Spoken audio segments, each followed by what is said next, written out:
Primero de Reyes, capítulo 2, versículo 10. Dice así: y durmió David con sus padres y fue sepultado en su ciudad. Los días que reinó David sobre Israel fueron 40 años.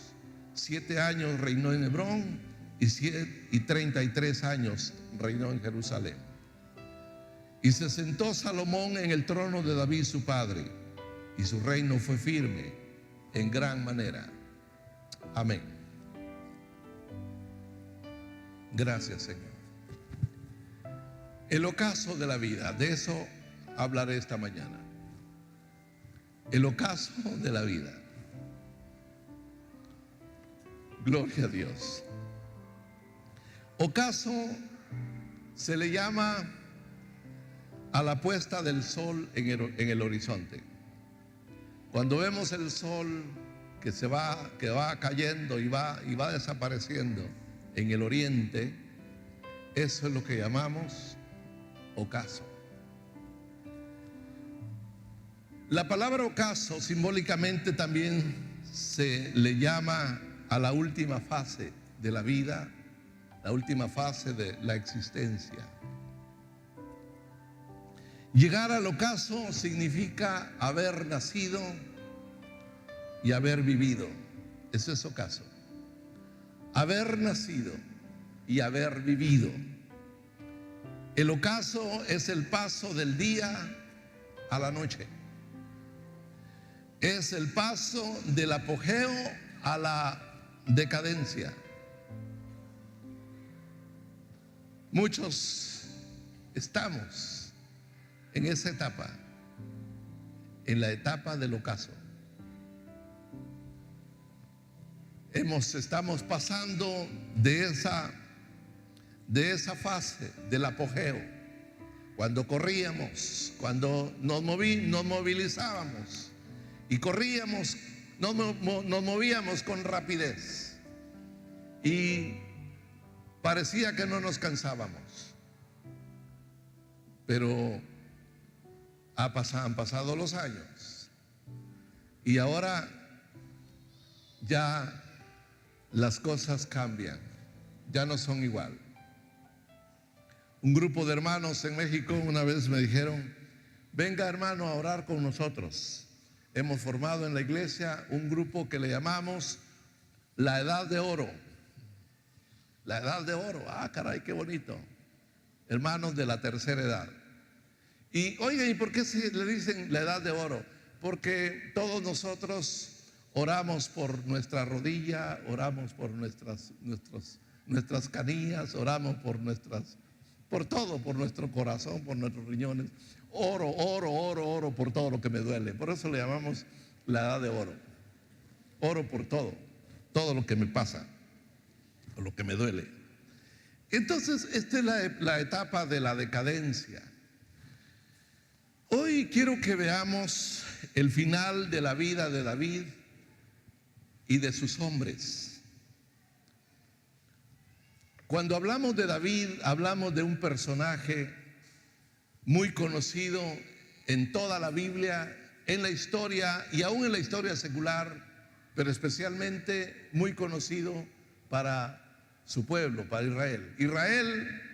Israel ama apasionadamente ese nombre, David. De hecho, a Jesús le llamaban hijo de David. La bandera de Israel tiene una estrella que se llama la estrella de David, que por cierto no es estrella de David. Nunca se conoció que David tuviera una estrella. Esa estrella se la inventaron en otro lado, pero así se llama, la estrella de David. Si hablamos de David, hablemos de su edad, hablemos de su vida, hablemos de su inspiración, hablemos de su muerte.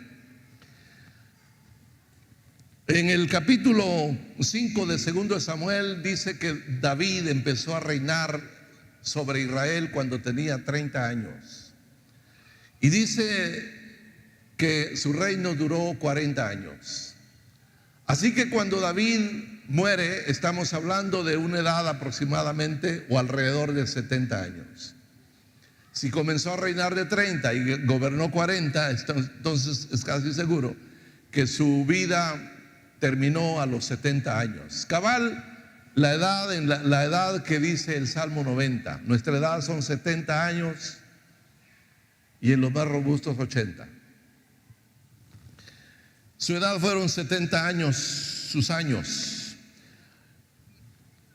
Su vida es una vida muy inspiradora, muy rica. Fue un gran guerrero. Se enfrentó a un gigante cuando era un muchacho. Era un muchacho que no le tenía miedo al oso ni al león cuando se trataba de defender sus ovejas. Cuando oyó al gigante desafiar al ejército de Saúl y blasfemar contra su Dios, David dijo: ¿y quién es este incircunciso para que hable de mi Dios, que hable mal de mi Dios? Y siendo adolescente, logró convencer a Saúl para que lo dejaran enfrentarse a Goliat. Ustedes conocen la historia. Fue un gran guerrero. No le tenía miedo ni a la batalla, ni a las personas, ni al enemigo. Pero también fue un gran poeta. Fue un gran músico. Fue un genio militar. Un gran líder. Un gran líder, no cabe duda. Fue un gran administrador. Pero de todo esto, y sobre todo esto, sobresale que David fue un hombre conforme al corazón de Dios. Entonces, pensamos, o debemos pensar en David como una persona inspiradora, ejemplar, alguien que nos deja muchas lecciones.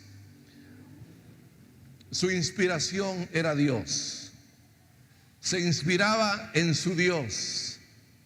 Siempre estaba pensando en el Dios de su pueblo, Dios de Israel. En Jehová, el Dios de Israel. Él era su pasión. Y usted puede leer muchos salmos de él y de la manera como él se inspiraba cuando hablaba o escribía acerca de Jehová. Jehová es mi pastor, dijo, nada me faltará. El Salmo 23 es un salmo precioso que nos ha bendecido a todos los creyentes. Pero este salmo lo escribió ese hombre, ese guerrero, ese poeta, ese músico, ese genio militar, ese administrador ejemplar. El Salmo 23. Y hay muchos salmos que inspiran, no cabe duda, inspiran la vida de los creyentes, no solo de Israel, sino de los creyentes en general. Si usted quiere acompañarme para leer alguna de las palabras de David en un solo salmo, Salmo 37. Véalo, por favor, léalo conmigo y piense en un hombre que está llegando a su ocaso, a su final, que ha vivido las peores batallas y las ha ganado, que ha vivido mucho, que se ha enfrentado a tantos problemas, pero supo salir avante. Salmo 37 dice el verso 4: deje que David le hable, o deje que el Espíritu Santo le hable a través de esas palabras escritas por un hombre que tuvo como experiencia no solamente enfrentarse a la vida, sino tener una relación muy íntima con Dios. Dice el verso 4: deleítate a sí mismo en Jehová y Él te concederá las peticiones de tu corazón. Encomienda a Jehová tu camino y confía en Él y Él hará. Exhibirá tu justicia como la luz y tu derecho como el mediodía. Guarda silencio ante Jehová y espera en Él. No te alteres con motivo del que prospera en su camino, por el hombre que hace maldades. Deja la ira, desecha el enojo, no te excites en manera alguna a hacer lo malo. Versículo 23: por Jehová son ordenados los pasos del hombre, y Él aprueba su camino. 24: cuando el hombre cayere, no quedará postrado, porque Jehová sostiene su mano. Verso 25: joven fui y envejecido, y no he visto justo desamparado, ni su simiente que mendigue pan. Lo está escribiendo un anciano que está en el ocaso de la vida. Nos está diciendo, por ejemplo, si te deleitas en el Señor, Él te concederá las peticiones de tu corazón. Si confías en Él, Él hará. Si solo confías en Él, Él hará. Él no desampara a los justos. Gloria a Dios. Versículo 28 dice: porque Jehová ama la rectitud y no desampara a sus santos. Para siempre serán guardados, mas la descendencia de los impíos será destruida. Versículo 39: pero la salvación de los justos es de Jehová, y Él es su fortaleza en el tiempo de la angustia. Jehová los ayudará y los librará, los libertará de los impíos y los salvará, por cuanto en Él esperaron. ¿Qué palabras? ¿No las está diciendo alguien que no lo había vivido? No es teoría, no es superficialidad, es real, es por experiencia. David sabía lo que estaba escribiendo. Esa era su inspiración. Llegamos al ocaso de su vida en el pasaje que hemos leído en Primero de Reyes, capítulo 2, verso 10. En el versículo 1 dice, Primero de Reyes 2:1, llegaron los días en que David había de morir. Eso no es muy alentador. Un hombre que había dado y había producido tanto para su pueblo, pues dice uno, ¿por qué se van, verdad? ¿Por qué se mueren? Pero dice, llegaron los días en que David había de morir, y ordenó a Salomón su hijo diciendo: yo sigo el camino de todos en la tierra. Eso me encanta. Yo sigo el camino de todos en la tierra. Y eso es lo que nos espera a usted y a mí. Todos nosotros tenemos que seguir ese camino. El camino de todos los que nos antecedieron. El camino de todos los que ya se fueron. Todos se van. Todos tenemos que irnos. Esa es una realidad. A veces no nos gusta pensar en ello, pero es la realidad. Entonces, esas fueron sus palabras. A Salomón, yo sigo el camino de todos en la tierra. Versículo 10, y durmió David con sus padres. Esa es otra frase que me encanta. Durmió con sus padres. ¿Por qué dice eso? Porque cuando nos vamos a reunirnos con los que ya se fueron. Esa es la esperanza de los santos. Esa es la convicción de los creyentes. Vamos para reunirnos con los hermanos, con la familia de la fe, con los creyentes, con los que ya están en Cristo. Dice, durmió David con sus padres. Durmió con sus padres. No se fue solo, él fue a juntarse, a reunirse con sus padres. ¿Quiénes eran sus padres? Abraham, Isaac, Jacob, Moisés, José, Josué, etcétera, etcétera. Todos esos líderes que sirvieron a Dios y que ya estaban con el Señor, le estaban esperando en el cielo. Y es que Hebreos capítulo 11 dice que todos nosotros tenemos una gran nube de testigos en los cielos, que ya corrieron la buena batalla, que ya corrieron la carrera, que ganaron la buena batalla y nos están esperando para que nos unamos a los vencedores, a los victoriosos. Así que esa es la vida. La vida en Cristo es maravillosa, ya sea presentes o ausentes, ya sea que nos quedemos o que nos vayamos. Es hermoso estar en Cristo. ¿Cuánto dan gloria a Dios esta mañana? Aleluya. Yo no sabía que íbamos a orar por dos personas que están en el ocaso de la vida. Pero no solamente ellas, muchos de nosotros. A muchos de nosotros ya el almendro está floreando, así dice Eclesiastés, y se refiere a que ya el pelo está blanco. Muchos de nosotros ya somos como los que tienen miedo a las alturas, porque ya no podemos dar un salto, tenemos que bajar con cuidado. Y los que miran por las ventanas ya se oscurecen también, es decir, tenemos que usar lentes. ¿Cuánto da gloria a Dios? Porque cada etapa de la vida es hermosa. Es hermosa, aleluya. Seguimos hablando un poquito de David. Hemos visto lo hermoso de David, lo grande de este varón. Pero la Biblia es una Biblia, la Biblia es un libro que nos habla de realidades. Y cuando se refiere a los santos, no oculta sus defectos, sus fracasos. La Biblia es un libro que nos habla de realidades. Y nos cuenta la Biblia que David fracasó como esposo y fracasó como padre. Fracasó como esposo. Miren, venimos a estudiar, hoy estamos en el capítulo 4 del primer libro de Reyes. Quiere decir que toda esta semana hemos leído estos 4 capítulos. Cuando empezamos a leer el capítulo 1, encontramos a un David que ya no se le calientan los pies. Un hombre friolento y que su equipo, los que cuidaban su vida, los que protegían su vida, buscaron una doncella para que le diera calor. Yo no voy a hablar de eso.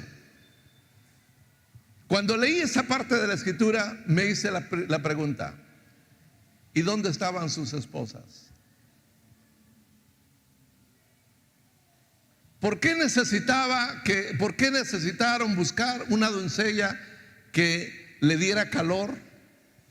El texto dice que la llevaron a la sunamita, porque era de Sunam, para que le diera calor, se acostara con él. Pero el texto dice, y él nunca la conoció. Es decir, no tuvo ninguna relación con ella. Pero ¿y sus esposas? ¿Dónde estaban las esposas? En el Antiguo Testamento era tolerada la poligamia. Y aunque era tolerada, la Biblia nos cuenta siempre de las consecuencias de la poligamia. La poligamia siempre trajo problemas a las familias. Y David, pues practicó la poligamia. Él tuvo 7 esposas. Pero ¿dónde estaba? Siquiera una. ¿Dónde estaba? Por lo menos una. La mamá de Salomón, Betsabé, ¿dónde estaba? ¿No nos dice esto algo? ¿No nos dice que la historia se repite cuando los hombres dejan a su esposa por otra y se van con otra? Y cuando llega el ocaso de la vida están solos. Nadie los cuida, mueren abandonados. No es igual como cuando los esposos mantienen el pacto conyugal y dicen: vamos a morir juntos. Tú me cuidas, yo te cuido. Qué bonito. Yo estoy viviendo eso. Con frecuencia le digo a mi esposa: tengo frío en los pies. No se me calientan. ¿Qué quieres?, me dice. ¿Qué quieres? Pues que me traigan a la tsunamita.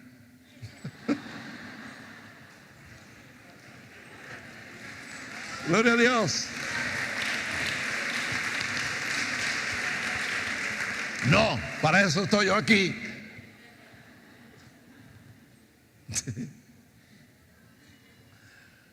Bueno, es que cuando hay amor, el amor es cálido. El amor es cálido, da calor. Eso es lo interesante. No quiero ampliar más de esto porque voy a tener problemas. Yo veo entonces un hombre que llega al ocaso de su vida solo.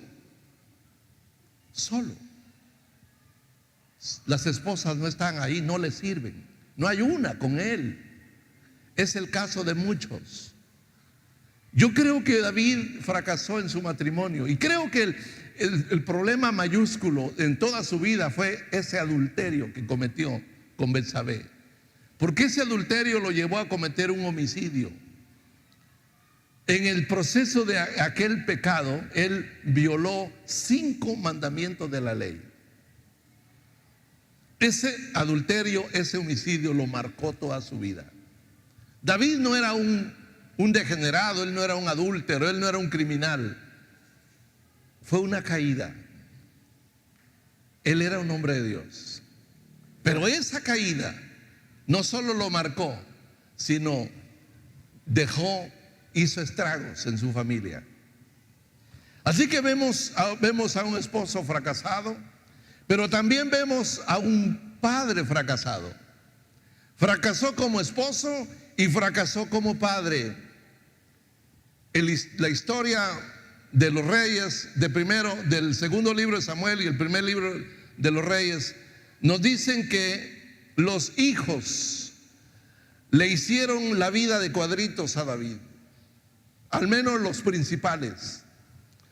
Amón se enamoró de su media hermana. Su media hermana se llamaba Tamar, y planificó y engañó a David para que su hermana lo fuera a atender, y luego él la violó a su media hermana. Luego el hermano de madre y padre de Tamar, que era Absalón, cuando se enteró, se vengó y mató a Amón. Así que ya tenemos ahí un pecado de incesto y un asesinato. Un incesto, sus 2 hermanos, el hermano violando a su media hermana y ahora el hermano matando a su medio hermano, todos hijos de David. Amón es un violador, su hija Tamar es violada, Absalón es un asesino. Se dice que Absalón fue su azote, porque no solamente mató a Absalón, sino poco tiempo después le declaró la guerra a su padre David. Le declaró la guerra, logró persuadir a mucha gente para que lo siguieran, y reunió a muchos soldados que le creyeron y le declararon la guerra a David. Y ante esa situación, David tuvo que huir del palacio para no enfrentarse con su propio hijo, o enfrentar a su ejército con otro ejército de Israel. Absalón quiso derrocarlo, quiso quitarle el trono. Y luego lo último que tenemos en el primer libro de los Reyes es a Adonías. Adonías también quiso usurpar el trono de su padre. Pero dice el texto que Adonías había sido un hijo consentido por David. David nunca le pidió cuentas a Adonías. Y cuando se llegó el momento, cuando vio que su padre ya estaba en cama, ya no tenía fuerzas, ya no aparecía en público, ya había entrado a esa a esa fase del ocaso, dijo: este es mi momento. Hizo lo mismo que Absalón. Reunió gente y se declaró, se autoproclamó, se autonombró rey de Israel. Sus hijos no estaban con él, se rebelaron contra él. Sin embargo, cuando hablamos de la muerte de David, al menos aquí dice: y durmió David con sus padres y fue sepultado en su ciudad. Nada más. Pero si leemos 1 Crónicas capítulo 29 verso 28, dice: David murió en buena vejez, lleno de días, de riquezas y de gloria. Lo repito, son lecturas paralelas. 1 Crónicas 29, 28. Murió David en buena vejez, lleno de días, lleno de riquezas y de gloria. Es decir, su muerte en sí no fue un fracaso. Su vida fue un fracaso, pero su muerte no. ¿Por qué? Bueno, porque David, ya como lo leímos en el Salmo 37, fue un hombre que confió, un hombre que amó y confió apasionadamente en Jehová su Dios. Se apoyó en Jehová su Dios, lo amó y confió en él. Oh, cuánto amo tu ley, decía David. Todo el día tu ley es mi delicia. El hombre estaba apasionado por la palabra de su Dios. Amaba a Jehová. ¿A quién tengo en el cielo?, decía. ¿No eres tú, Señor? Y fuera de ti nada quiero en el mundo, en la tierra. Por eso, sí, tuvo gloria, tuvo victorias, tuvo éxito. Un genio, un gran hombre, un guerrero, un militar, un poeta, un músico, etcétera, cosas muy grandes de su vida. Pero también está al otro lado de la moneda. Sin embargo, muere tranquilo, muere en buena vejez. Cuando dice lleno de días, quiere decir lleno de vida, rodeado de riqueza y de gloria. No es el hombre que se lamenta, que llora, que se queja. No es el hombre frustrado a la hora de morir. Él le dice a Salomón, yo sigo el camino de todos en la tierra. Estoy consciente, me voy, ya se acabó. Este es el momento, yo me tengo que ir. Y empieza a dar instrucciones a Salomón de cómo debe ser, de cómo debe actuar en cuanto al reino. Entonces, esto a mí me emociona y me alienta, porque a todos los creyentes la Biblia los llama santos. Cuando Pablo le escribe a los corintios, dice a los santos que están en Corinto, a los santos que están en Colosas, a los santos que están en Éfeso o en Tesalónica, a los santos. Siempre las cartas de Pablo iban dirigidas a los santos, pero cuando ya entramos en las cartas, encontramos que esos santos tenían tantos problemas. Eran personas que pecaban, que fallaban. Los corintios es el ejemplo más grande. La iglesia de Corinto estaba llena de corrupción. Habían inmoralidades dentro de la iglesia. Habían pleitos, habían celos, murmuraban. Hacían tantas cosas terribles, se emborrachaban. Pero Pablo les dice a los santos de Corinto. Bueno, no es que la Biblia consienta o tolere el pecado, sino que esta es la gracia. Somos personas que en el fondo hemos fracasado. Luchamos contra una naturaleza pecaminosa que a veces nos gana, a veces nos domina, a veces nos derrota. David lo vivió.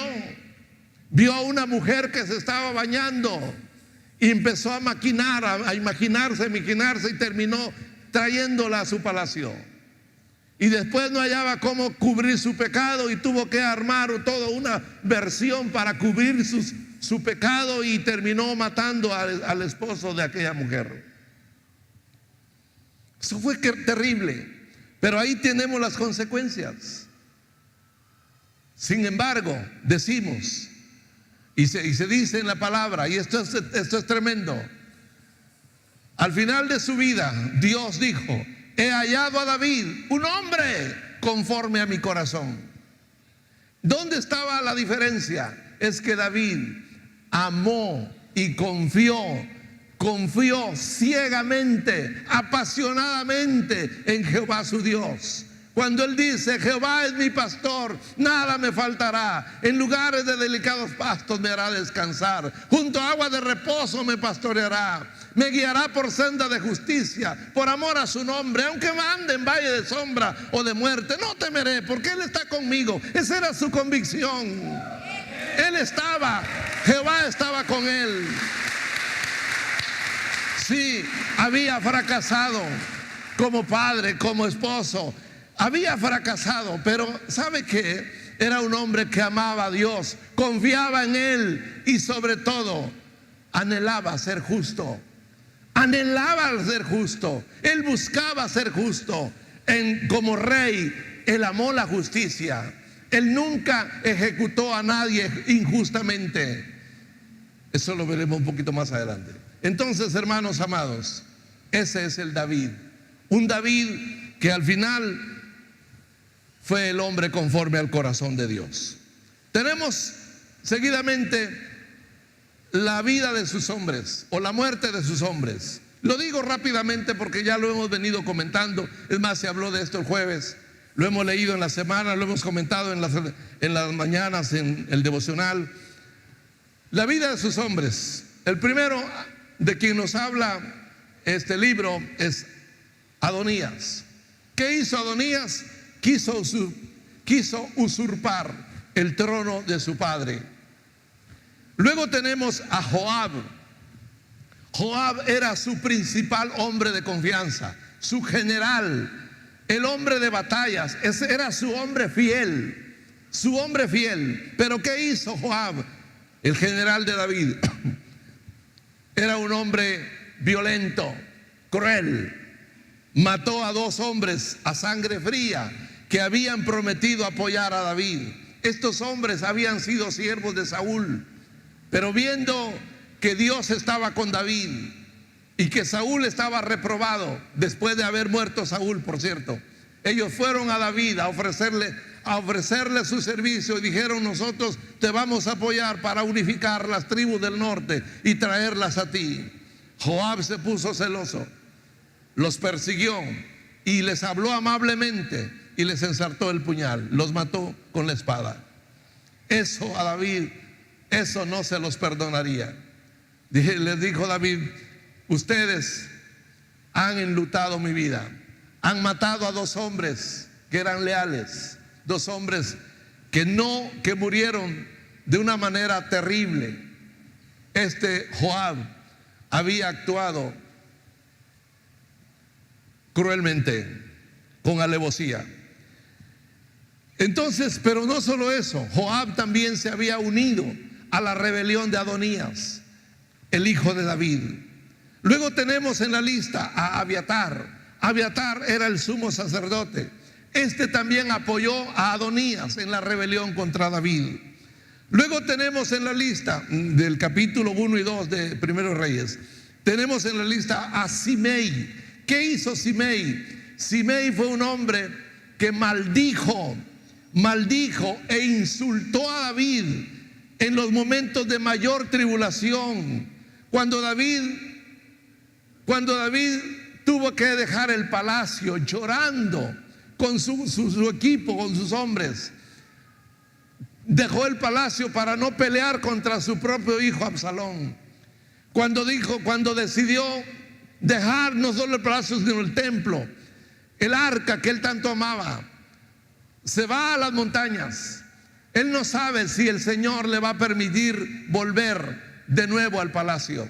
Le deja todo en manos de Dios, pero al final Absalón tomó posesión del palacio. Cuando él iba huyendo de su propio hijo, Semei lo maldijo, lo trató de perro, le dijo: eres un hombre maldito. Simei era descendiente de Saúl, y según Simei, David le había robado el trono a su abuelo Saúl, y eso no era cierto, nada que ver con eso.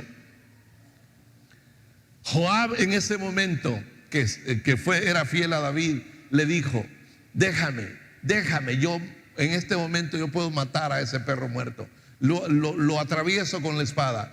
Pero ¿sabe qué dijo David de Simei? ¿O qué le dijo a Joab? Déjalo, que hable. Si él me maldice es porque Dios se lo está permitiendo. Si él me maldice es porque Dios lo permite. Y quién sabe si detrás de sus maldiciones Dios tenga misericordia y me bendiga. Esa era la postura de David. Por eso decimos que David amaba la justicia. No lo mates, déjalo ahí, porque él no puede hablar si Dios no se lo permite. Lo está haciendo por voluntad de Dios. Así pasó la historia. Ahora estos hombres quedan en manos de Salomón. Y David le dice: encárgate de ellos, encárgate de cada uno de ellos, de Joab, de Abiatar, de Adonías, de Simei. Encárgate de ellos.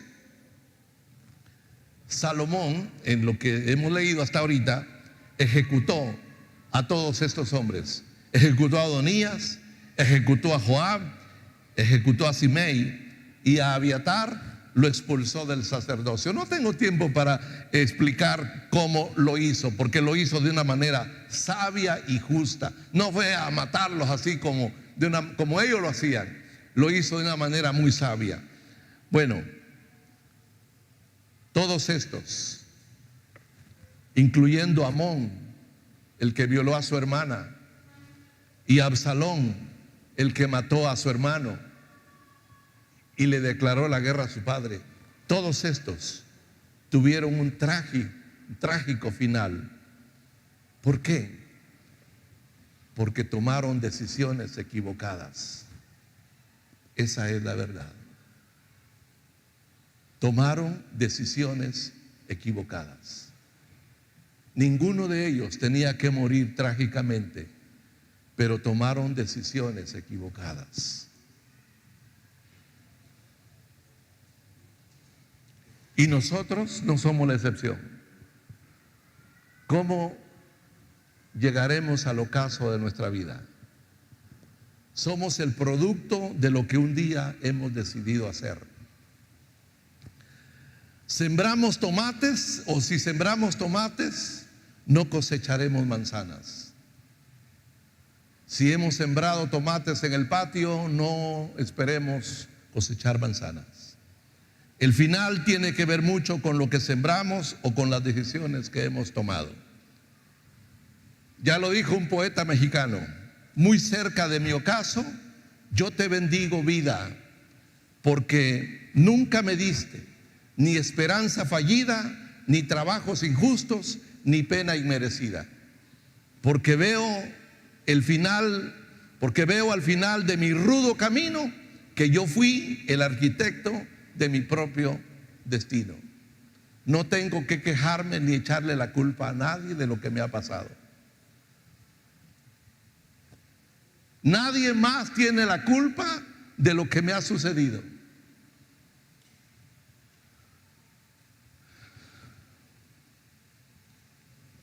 El que fuma cigarros, el que bebe licor, el que se endeuda, el que ama el sueño,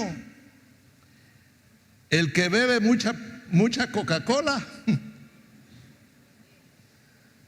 todos los que bebemos Pepsi-Cola o Coca-Cola, es bueno que recordemos lo siguiente.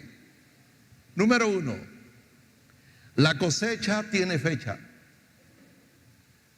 Grábeselo. La cosecha tiene fecha. Hay una fecha para sembrar el maíz y una fecha para tapizcar.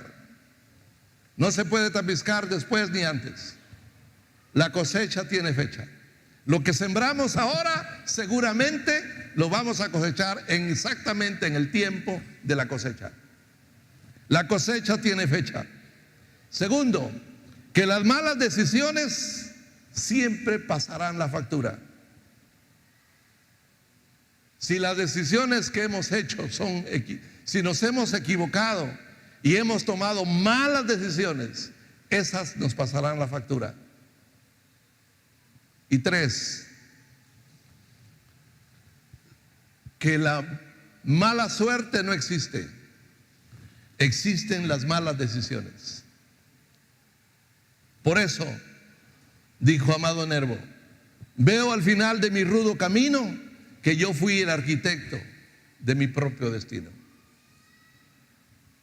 Las decisiones que he tomado van a terminar mi ocaso. Alguien me dijo, eso me encanta, me lo dijo mi consejero, mi mentor. Me dijo esto hace años: usted no va a morir antes ni después del día que Dios ya lo decidió. Por eso usted no se preocupe, porque para Dios el día de nuestra muerte está decidida y está determinada. No pasaremos de ese tiempo. Y ese fue un principio, ese fue el consejo. Usted no va a vivir, no va a morir antes del tiempo determinado por Dios. Eso usted no lo puede cambiar. No puede cambiar la fecha de su muerte, pero sí puede cambiar las condiciones en que usted va a llegar hasta ese día. Usted decide llegar contento, con vida abundante, alegre, gozoso, saludable, o arrastrando los pies y quejándose. Usted decide. Y el consejo era este: cuídese, haga ejercicio, no tome Coca-Cola, duerma lo suficiente, porque ya estamos en el ocaso. ¿Cuánto da gloria a Dios, hermanos?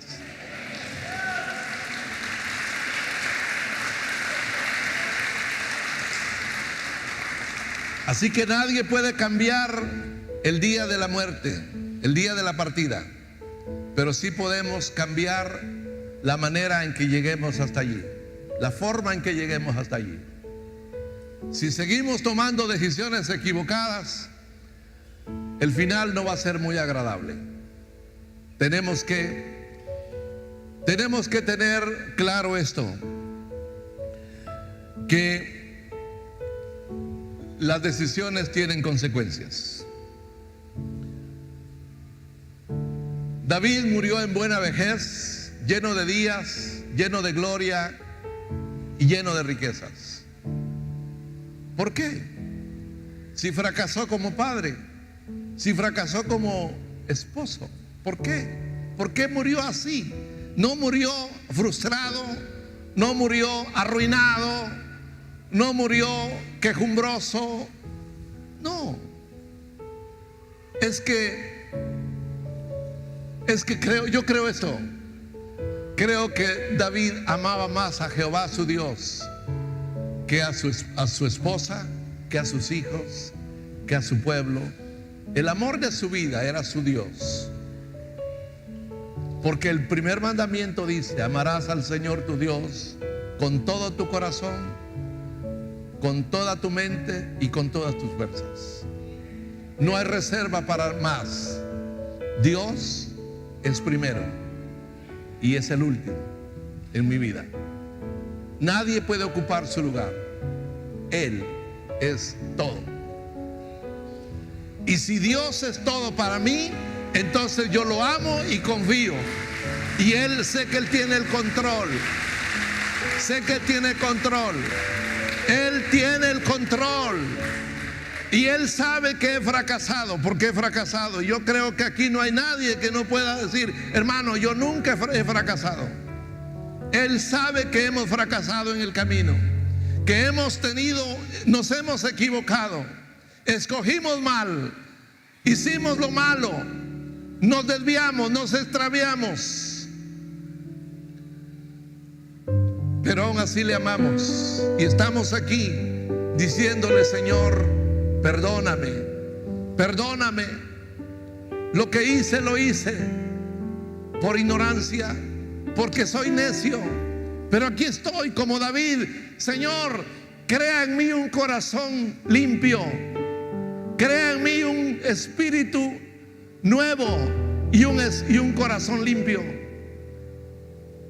Esa debe ser nuestra postura, nuestra actitud ante Dios. Las decisiones son importantes. Un pastor dijo un día, contaba, que dos hombres ebrios entraron a la iglesia, al templo. Iban bolos, iban ebrios. Entraron hablando, iban abrazados tal vez. Estaba el culto. Se sentaron y empezaron a oír el sermón. Estuvieron oyendo el sermón. Cuando el pastor hizo el llamado, cuando el pastor dijo: ¿cuántos quieren comenzar de nuevo? ¿Cuántos quieren cambiar su vida? ¿Cuántos quieren corregir su vida y cambiar su camino? ¿Cuántos quieren comenzar otra vez? Vengan a Cristo. Los que quieran cambiar y comenzar de nuevo, vengan a Cristo. Y uno de ellos se levantó y el otro le dijo: ¿a dónde vas? Yo quiero, decía él, yo quiero cambiar. Yo quiero cambiar. Y empezó a caminar por el pasillo y el otro todavía quiso detenerlo. Así como estaba de ebrio, pasó al frente diciendo: yo quiero cambiar, yo quiero cambiar, yo quiero cambiar. Se juntaron los ancianos a orar por él.